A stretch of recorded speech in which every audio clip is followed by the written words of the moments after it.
Hi. Yo, I forgot to charge my router, so I had to recharge. I'm sorry. Oh, okay. Besengixakile nje ukuthi why it just so froze all of a sudden. Yeah, because now I'm like, is it the network? What's happening? Then I realized my Wi-Fi was off.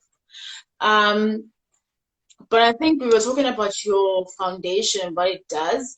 I think because we were almost done anyways, you can give us um the hotlines, the numbers and stuff that if you do have any that people can use to maybe if they need help or anything, maybe some people may need just someone to talk to, or maybe they want to report a case or anything like that, and the police are not necessarily helping. Do you know of any hotlines and numbers, or even like a website that they can maybe go onto, or page that they can maybe go on to assist them with that? Okay, I'll just share just a few. These are, the sort of gender-based violence helplines or, contact details. So there's the gender-based violence command center, and their number is 0800 Mhm. 428 428. There's Speak Outs, which is 086 563 3754, and there's also Lifeline. Lifeline has two numbers. There's an 082 231 0805 and a 0800 150 150. Mm. There's also a Skype. Skype is called Help Me Gender-Based Violence. So this is for the deaf Oh, community. yes. There's also Tears, and Tears with them. So it's a star 134 star 7355 hash, Mhm. and you can also send a please call me to 120 star 7867 hash. Great. Okay, so please do send me a picture of those, then I can add them on my description on the video. So before we depart, I just want to understand, why did you decide to start a foundation? What was your why? Um, my why is basically because I've been in the sort of the civil society space for a long time. Like ever since I left high school, I've been in the civil society, and but most of the time I was involved in like youth organizations, and stuff. So I've always had, that inclination towards doing community work, and stuff, and then also being, within the academic sphere as well. So where my activism is not only, just done within, within the communities, but also in how through research we also do activism. So in starting a foundation is basically because I'm very passionate for anything woman related, that puts and places women at the center, and particularly Black women, Mm. because of our previous marginalization. For one, I identify as an African feminist, and an intersectional feminist, and so which basically means that with intersectionality, I understand how gender, race, class, culture, religion, and all of those, social identities converge into perpetuating the marginalization of women, and particularly Black women. So within the work of the foundation, it's really one that seeks to give space and give voices to Black women, because of their previous marginalization, particularly young women, although we're not, really specific ukuthi this is at this age, um to, whether it's to empower women, or or what. But really, I mean, like, the heart of the foundation is really about placing the experiences at the center, and basically how also in our work we can not only, work on just the surface, but also at the roots. So we'll see what, are challenging the roots of the injustice, because sometimes it's not enough to just rectify the things, it's not enough to just cut the leaves because they're going to grow again, but rather to go to the bottom of the tree, and what the cause of of the injustice, and stuff. And obviously, like I said, that we are still a very young organization, but through growth, on over the years, we do plan, and really our focus is really to focus on communities on the outskirts, and so those are the sort of rural communities, working with women, also within empowering them, economically, nurturing whatever talents or skills that they have in order for them to be self-sufficient, so that even if we are tackling gender-based violence, we're not only tackling it through raising awareness, but also how can we equip women to be financially, stable, because not to blame women, but sometimes the gender-based violence is also caused by the fact that perpetrators know that their victims are dependent on them financially, for sustenance or sustaining their lives, So how can we equip them in ways ukuthi bakwazi ukuthi nabo bazimele, with whatever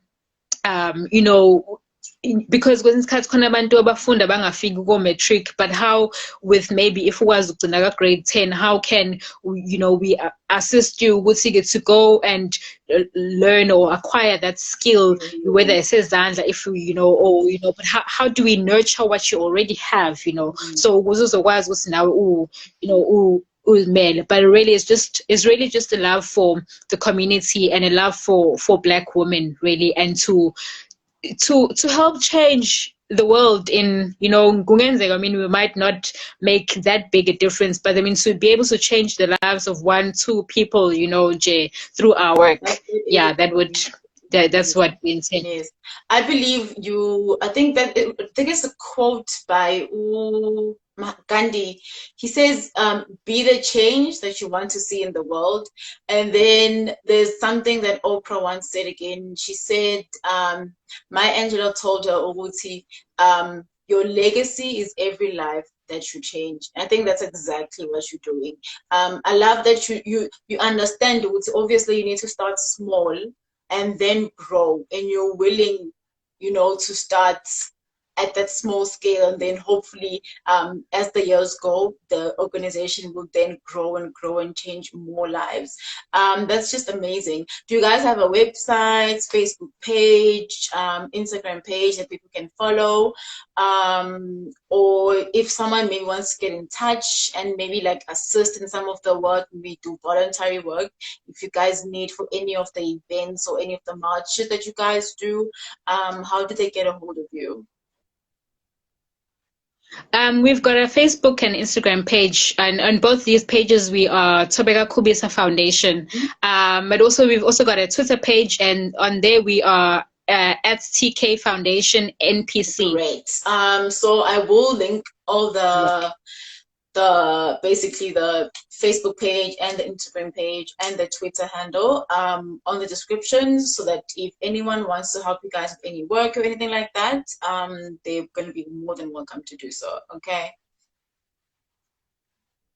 All right. Thank you. I think that would be great. Yeah. I think we're done for now, unless you want to add anything before we. No, I think we're done, because this is such a broad topic, yes. So really we could go on and on, Jay, yes. And stuff. So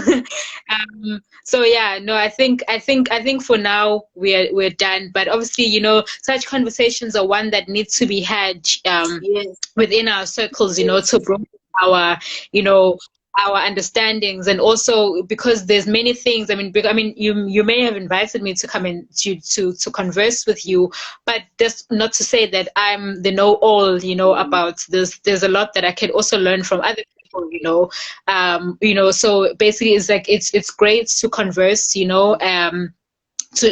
share to share ideas, and stuff, and to not limit our conversations amongst ourselves, the knowledgeable, but how to also share, this kind of information in a friendly manner to others who may not be at, our level of understanding, to sort of to break down, because there's something I recently read, and I think I've been guilty of myself, and maybe I still continue to be guilty of, is the whole, that when we talk about all of these gender things, it's like the sort of assumption we would see, how can you not know this, that, but essentially, none of us are born knowing, Nami, there are certain things that I used to believe and that I've unlearned, and so therefore, I mean, at times, or maybe it might not seem like an okay thing, but